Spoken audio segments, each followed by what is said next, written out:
He stormed to power with a historic mandate. For the first time in 30 years, a single party got a resounding verdict to govern, to reform and to change India. The magnitude of the mandate was such that it reduced India's grand old party to irrelevance. Indeed, but 10 months hence, the political challenges are huge for India's 15th Prime Minister. A humiliating defeat in Delhi has exposed the fault lines, and given the little evidence of bold economic thinking, this setback will perhaps not help. What's even worse is that the BJP will not have a majority in the Rajya Sabha, at least in this term, and so the legislative reform agenda is really at the mercy of an adamant and, may I say, sometimes a very united opposition. So how will Prime Minister Modi overcome these political challenges? That's exactly what we're debating right here on Budget Debate tonight. Joining us, three very special guests: Manish Tewari, Nalin Kohli and Siddharth Varadarajan. Thanks very much, each one of you, for being with us. Mr. Kohli, if I may start with you, much has been written, said, analysed about the Delhi poll drubbing. The question that our viewers care about is that will the Delhi verdict change the contours of budget making? Will it be less pragmatic? Will it be less rationalist? And perhaps a little more populist this time? The Finance Minister himself, Mr. Jaitley, has already answered that and clearly put it out, that these are not related exercises. And let's understand what is budget making. He had set out a whole set of targets in the last budget, which was, of course, not for the entire year. And it came very soon when the government came into office. Now he's going to present a full budget. There have been issues related to India's fiscal deficit. We took on that challenge, and he has said there is a question of expansion of economic activity. There is a need to bring in investment so that you can push the economy further and expand it. And therefore, it's linked to the decisions of the government related to Make in India, related to Skill India and other things. So when you look at it, we tend to in India hope for this big bang reform kind of a announcement. Simultaneously, what is needed is continuation of governance in a manner that you don't require to bring in big reform to remove the problems. That's another approach. I think Delhi, yes, the party has lost conclusively, quite badly, but to link it with how the parliament would function or the budgetary exercise, that would be incorrect. The government of India is the government of India. It's not the government working for the BJP from election to election. Right, but what's the broader message, Siddharth Varadarajan, from that Delhi Assembly verdict? The fact is that just when we thought that there are no takers for the politics of freebies, the Delhi election was won by the Aam Aadmi Party largely on account of the promises that they made on power, on water, subsidized power, free water. These are the kind of promises that won them the election. So can we say that it's the end of the politics of freebies, so to say?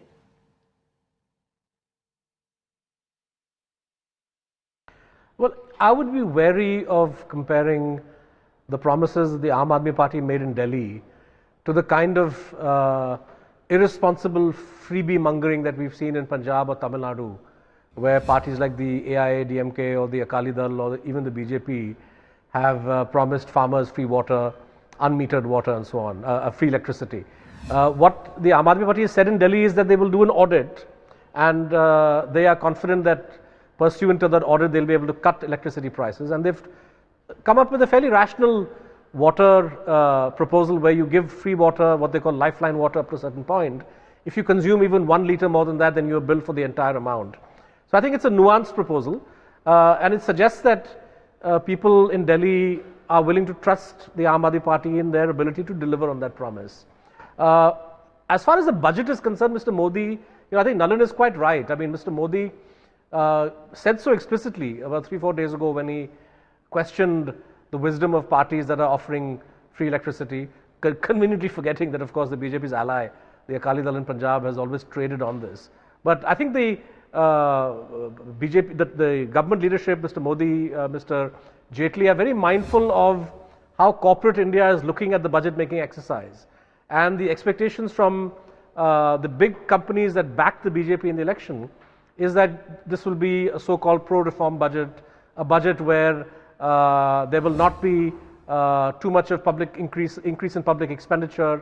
They're hoping for subsidy cuts. They're hoping for new initiatives that will essentially make doing business easier, perhaps increase the profit rate. And Modi is perhaps quite aware of the fact that he will be judged by that metric. So I don't think he will be looking to come up with a please the public kind of a budget this time. In any case, fiscally his hands are really quite tied. Fair enough. Let's talk about the other key political challenges that this government is going to face.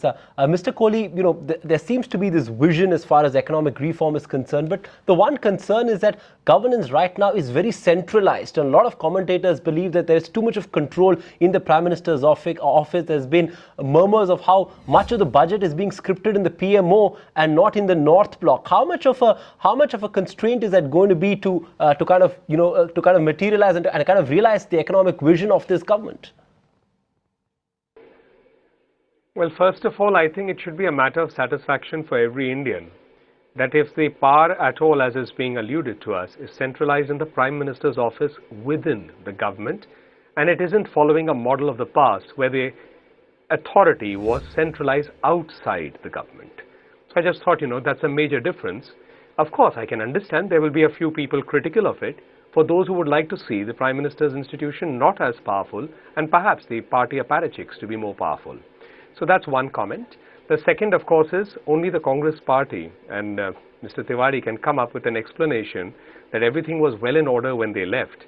The rest of the world, the electorate of India, certainly didn't believe it, but they are entitled to have their view. I think Government of India is going to continue working as it is. We are committed to what we have to do. Yes, many of the things that are being spoken by the Prime Minister are significant steps that may take more than a few months for it to show on the ground. Some may even take a year or two. But if you don't move in that direction, we are not going to get any results either. Right. Mr. Tewari, like Mr. Kohli was pointing out there, the electorate doesn't seem to believe that you left the economy or the country in a very fine shape, and which is why the numbers don't reflect that in the Lok Sabha elections. But just to take it away from that, and we were talking about the Prime Minister being very authoritarian and all control being centered into one place, that's the PMO. It was an exact opposite of what was happening in the UPA, and the UPA did pay the price for this. Are there any lessons that the NDA can perhaps learn from your disastrous stint, at least in the second half? Well, Supriya, what I was submitting is that dehorse the adjectives that you were using. The fact is that the Central Statistical Organization is not run by me, or for that matter, the Indian National Congress. It's run by the government, and if they've put revised numbers out in the public space, numbers which seem to suggest that the economy was far more buoyant than it was made out to be for partisan reasons, then there is something that we should feel happy about rather than make snide remarks about. With regard to centralization of authority, well, what it really does indicate is that the Prime Minister does not have confidence in his cabinet colleagues, because after all, in a Westminster form of government, the Prime Minister is only the first among equals. The Prime Minister is not the boss of the government, to use the word boss quote unquote. So the fact remains that if you are giving Kindles out to your cabinet ministers, you are not even prepared to circulate cabinet notes in advance, it is indicative of the lack of confidence which you have in your ministerial colleagues. If the reports which have come out in the public space are correct, that you are apprehensive that your ministerial colleagues are leaking cabinet notes ostensibly, then the way forward is to fire those who are doing that, rather than cast an entire spectre of suspicion on the entire government process itself. So therefore, the Prime Minister leading from the front is one thing, but a Prime Minister suspicious of his ministerial colleagues is quite another thing altogether. All right, Mr. Varadarajan, if I may come to you and talk to you about another thread of conversation that we want to have. This government came on the back of big development, economic ideology and all of that. Does the risk lie within? Do the fringe elements that are making big noises and that are perhaps going a little unchecked at this stage, does that change the narrative? Does that distort the Prime Minister's own economic ideology at one level? Well, it has already to a large extent. I think it's taken the sheen of a lot of what Narendra Modi said during the campaign, and the Prime Minister's silence for about 8 months hasn't really helped. Mr. Tewari, I know much has been said and written about these fringe elements and how that's changed the narrative of this government from development to to communalism. But don't you believe that the risk, in a sense, is overstated? Well, the risk is not overstated. The fact is that the narrative has changed. And the narrative has changed because of voices from within what is called the larger Sangh Parivar. It is not people from outside who've been trying to poison the atmosphere. All the voices have emanated either from within the Bharatiya Janata Party or its allied instrumentalities. So therefore, the government and the BJP has nobody else but themselves to blame if the narrative in the country has changed from development to communalism. All right, I'd like to come we on get to that Nalin too. Kohli into this debate because I see him nodding in disagreement. Mr. Kohli, take it over and respond to that bit. There is an obvious and immediate fear that most people have. They may say it off the record, some may say it on the record, that the narrative has changed and communalism is perhaps derailing the government's economic agenda. Isn't it time that the government gets together and tries to address the fringe elements loud and clear? Let's go one by one. First of all, I find it quite ironical, even if you would pardon me to use the word comical, that what you refer to as the fringe element, how can it be at the center of the discourse? So therefore you yourself in that element are asking that you're talking of people who don't represent, even if there are statements that we do not agree and do not accept also. They are coming from a few individuals not reflecting the thinking of the government. The government's thinking and working, both are devoid of all these allegations that are being made on us. All right, on that note, we'll slip into a short break, but on the other side, we're going to talk about the other challenges that the government is going to face, specifically on how is it going to work without the numbers in the Rajya Sabha. It's going to take a lot of years for this government to get the majority in the Rajya Sabha. So what's the way forward as far as economic legislation is concerned? That's what we're going to debate in just a few minutes from now. Keep it with ET Now.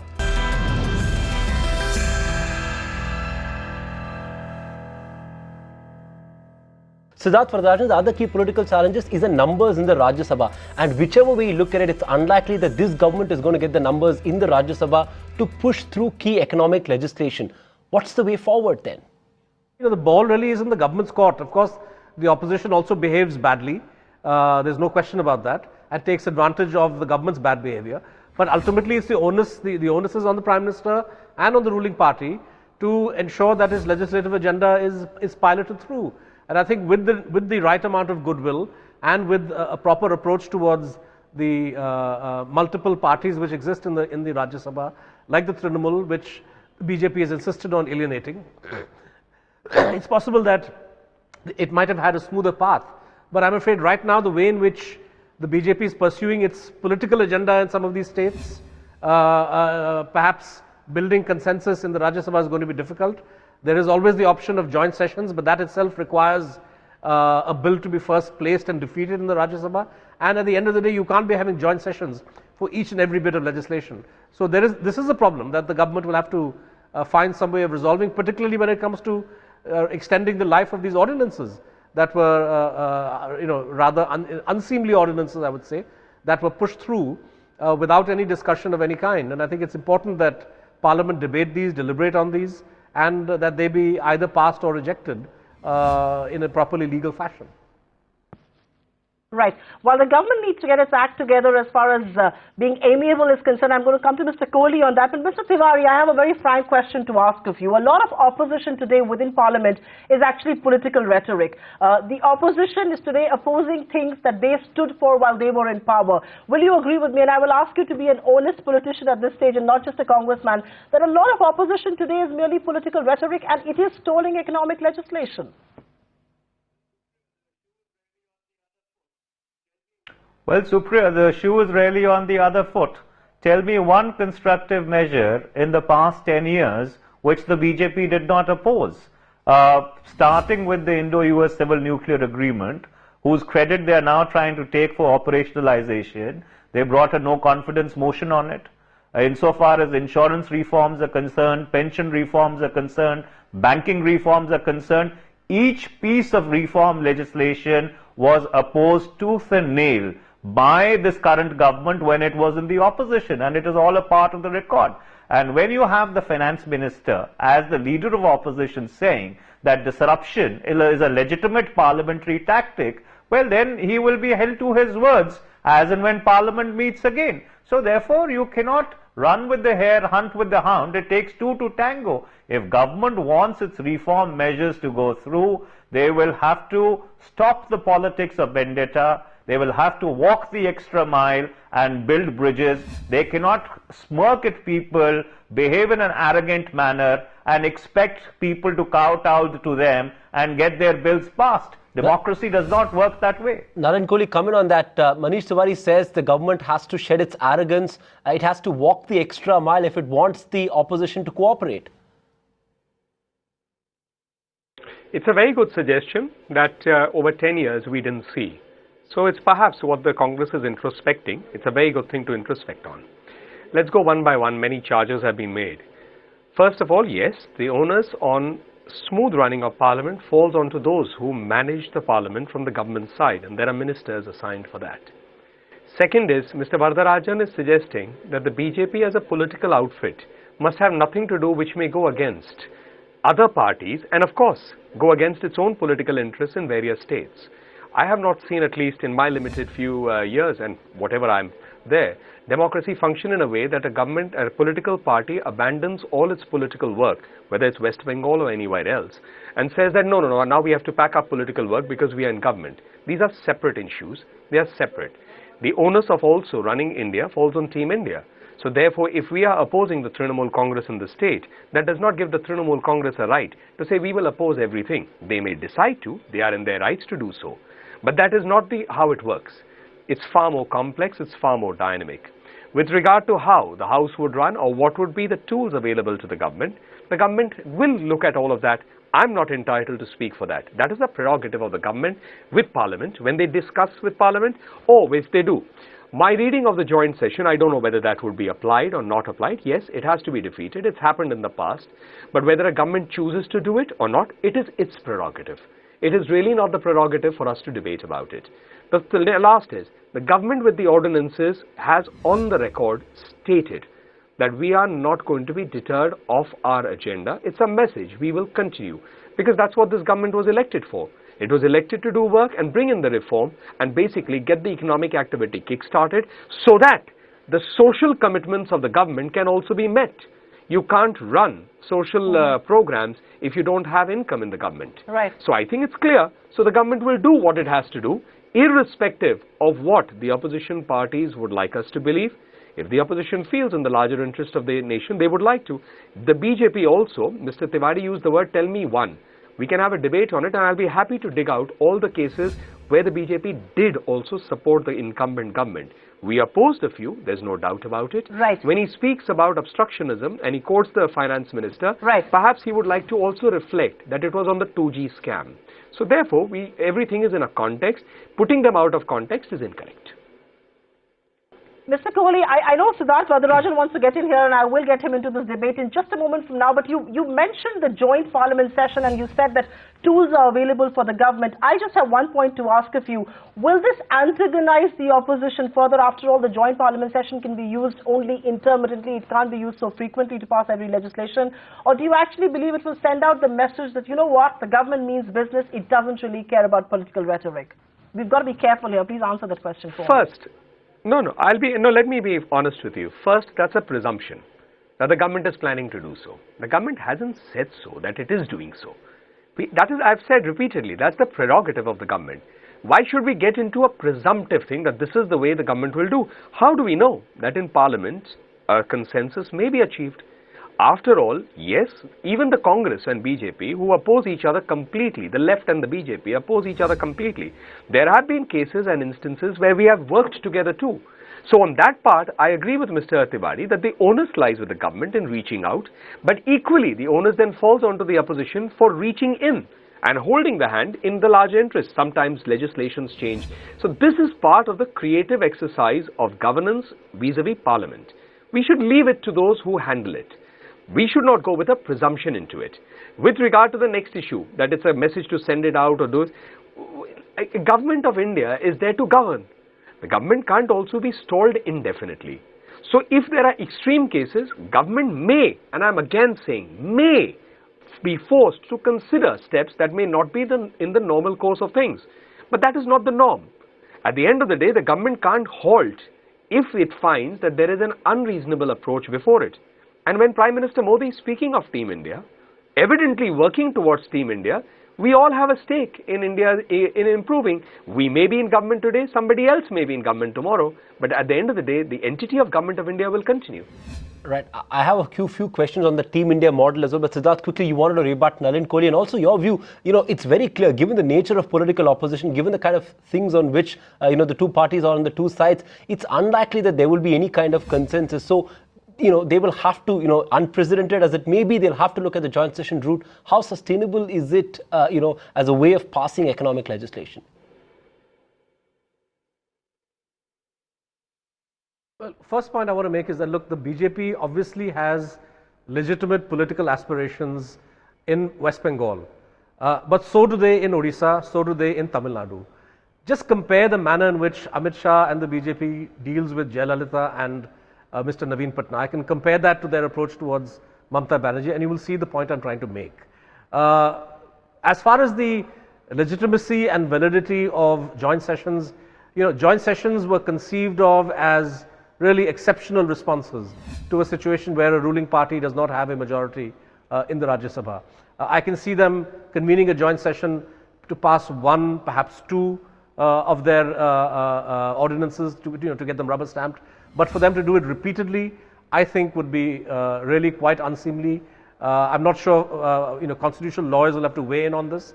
But really, it would be much better for democracy if Mr. Modi were to find a way of winning over at least a chunk of the opposition to his point of view on this in the Rajya Sabha, rather than essentially convening joint sessions each time you want to push through a piece of legislation. I don't think that's healthy for democracy. There's a reason why the Rajya Sabha exists, and you can't subvert that each time in order to get laws passed simply because you lack the floor management skills and the political skills to build consensus in the upper house with parties other than your NDA members.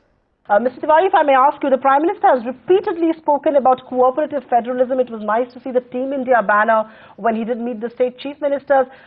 In our lifetimes and in the lifetime of at least this government, will we see cooperative federalism actually take off, or is that a piped dream of sorts?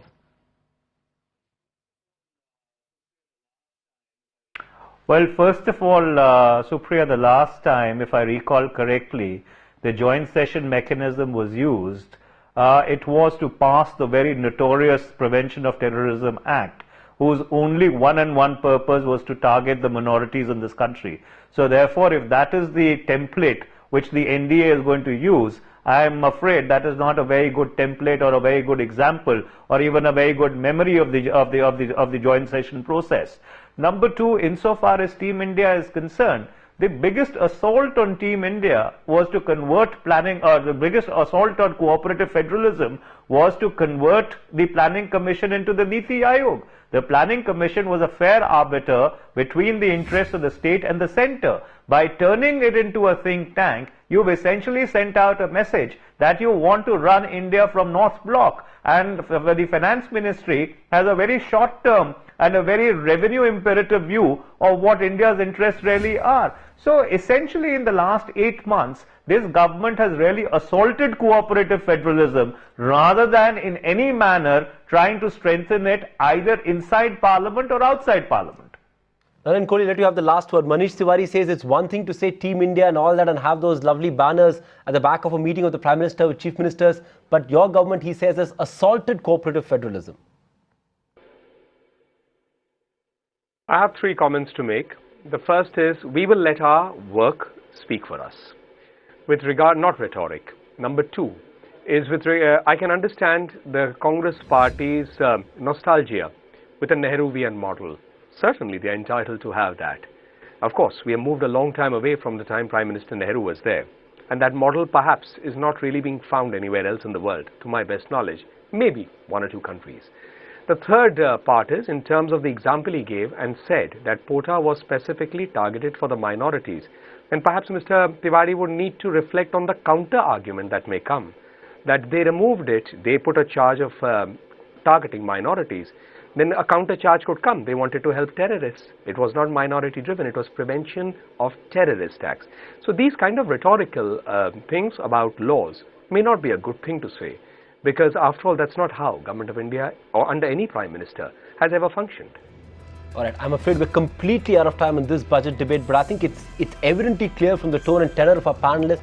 The biggest challenge for this government, if any, is going to be the political challenge that they will need to overcome, both from the opposition, to some extent the political challenge from within as well, if it were to, in a sense, go out there and achieve some of the economic objectives that have been outlined ambitiously by the Prime Minister and his team. Supriya? No, absolutely. I think the Prime Minister has to reach out there, get the opposition on board, get things moving. But the reality also is that the opposition has to realize that opposition cannot be merely political rhetoric. They cannot oppose what they have been actually standing for in all of these years. Gentlemen, thanks very much for being with us. This is a special edition of the budget debate, Modi's political challenges.